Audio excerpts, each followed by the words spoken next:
If you are interested in being an entrepreneur, deciding whether or not you should buy or start a business from scratch is one of the most important decisions. In today's lessons, we'll be diving into whether or not you should buy or start a business from scratch. So we got the microphone here today, we got the whole setup. Should be really good video quality. We do hope for the best video quality. So if you guys do enjoy, do find these videos useful and helpful in any ways, please be sure to leave a like and subscribe. That will really help the channel out. Okay, so whether or not we should start or buy a business, right? That's one of the biggest questions entrepreneurs ask in the beginning of their journey. Now, we could think of starting a business from scratch as building an airplane together from scratch. The airplane does not have the turbines, the airplane doesn't have the engine, doesn't have the passenger seats, doesn't have the steering functions of a functional commercial airplane. So, by building a business, similarly, it's somewhat similar to building an airplane, right? So you have to compose and put together all the individual pieces of the airplane until it will become a functional airplane that will be flying. So building an airplane is similar to starting a business from scratch. You have to make sure the market team is put together, you have to put together a sales team, you have to compose a product, you have to research, you have to into the customer's needs, you have to build customers' relations. So it's somewhat similar to building an airplane. On the other hand, buying a business could be similar to taking over an airplane that is already functional, taking an airplane that has already took off, taking over an airplane that has already been flying for 2-3 years, and being able to take over some of the already existing functions, existing peoples, existing cabin crew for your airplane, right? So in this video, we'll be talking about the pros and cons of buying a business, and also the pros and cons of starting a business. So from this analogy here, we can see that building a business is similar to building a business is similar to building an airplane. Well, buying a business is similar to taking over a flying airplane that is already on its path to its destination. Okay. Just four main boxes. The pros of buying a business, the cons of buying a business, the pros of starting a business, and the cons of starting a business. Okay. We'll start off by talking about the pros of buying a business. Right. So right here we have buying something that already has a marketplace, that already has a place in the market. That's right here. When you buy a business already has specific customers, already has a place in the market that has demand for your product or service that your business creates. So by buying into a business, you're tapping into such territory. You're tapping into such territory where the demand is already really clearly established, where the demand is clearly established, and also targeted by the business you're buying into. So one of the major pros is that you do not have to experiment, you do not have to try things out, seeing if this works, if that works, if this does not work, if that does not work, because your already existing business found a marketplace for your product. Secondly, you already have existing cash flows and systems in place. So the cash flows, maybe there's people that order your product on a monthly, weekly, or even monthly, weekly, or even annually subscriptions for your product. So it already creates cash flow specific towards your audience, or specific targetly towards your customers. It already has cash flow that is already in place. Systems with the hierarchy of your company, systems with all the different executives, all the different advisors, all the different positions in your companies are already set in place. So by buying into a company, you do not have to actually start from scratch and build a company from scratch. Thirdly, you already have existing employees and equipment you can use, so you do not actually have to go out look for hiring people. You don't have to go out looking for specific equipment you guys might use for computers. You don't have to go out looking for air conditioning, for lighting, for whatever. You already have the necessary people skills. You already have the necessary equipment needed for your business.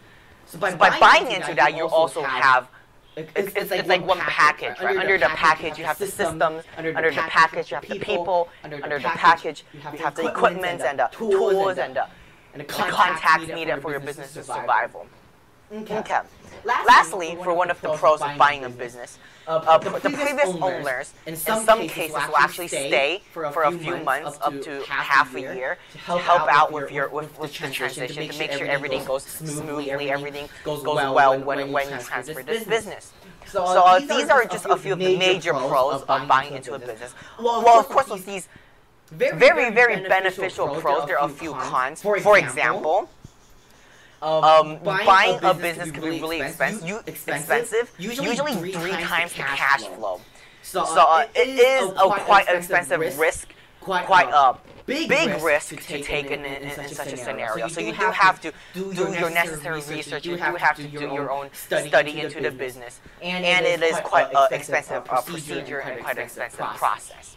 Secondly, clients and employees might not take the transition of bosses or CEOs or COOs or CFOs well.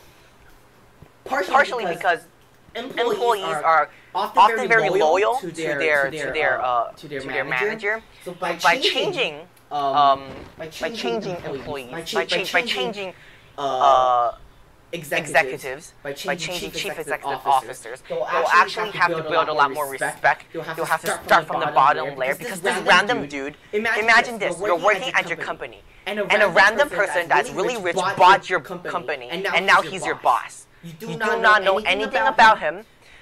He's a stranger to you. You don't know his past experience. He's just a random dude that decided to buy your boss's position. And now he has full control over you and basically your survival. The clients and the employees might not take the transition well, so that's something to keep in mind.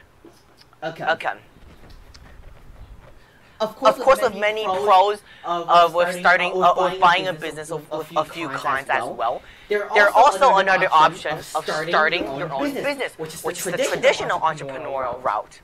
Going out hustling, looking for the right people, looking for the right talents, and just building the group together from scratch. These are the traditional entrepreneurial routes. So, the pros of starting your own business, that includes you can start small. You don't necessarily have to go big, you don't have to go into the franchises. You can start really small. See, Apple, it actually starts in a local garage. Google, Amazon, they all start very small. They have really humble beginnings, right?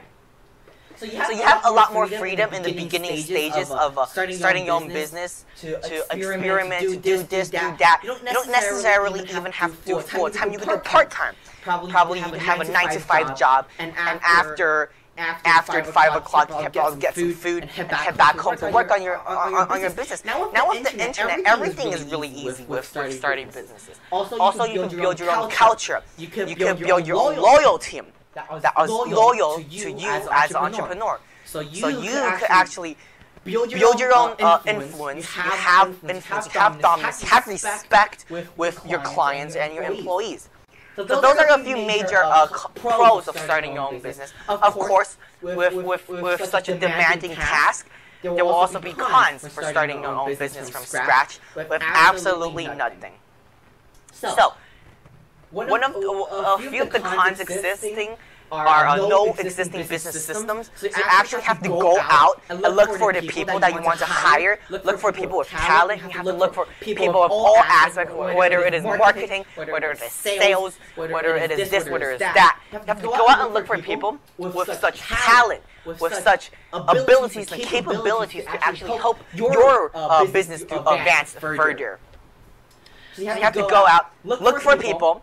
You have to go out, you have to look for people and build a structure of hierarchy within your company. So of course that takes out a lot of stress, it takes a lot of energy, blood, sweat, tears, countless hours, and whatnot. It's a lot of work, it is hustling for the first few years. And if you guys remember, in the beginning of this lesson, we talked about some of the businesses. They actually go in debt for the first few years. The profit margins are something like this, right? This is if you're the lucky type of people. Your first few months, even sometimes years, might go into debt. So these are your cash flow.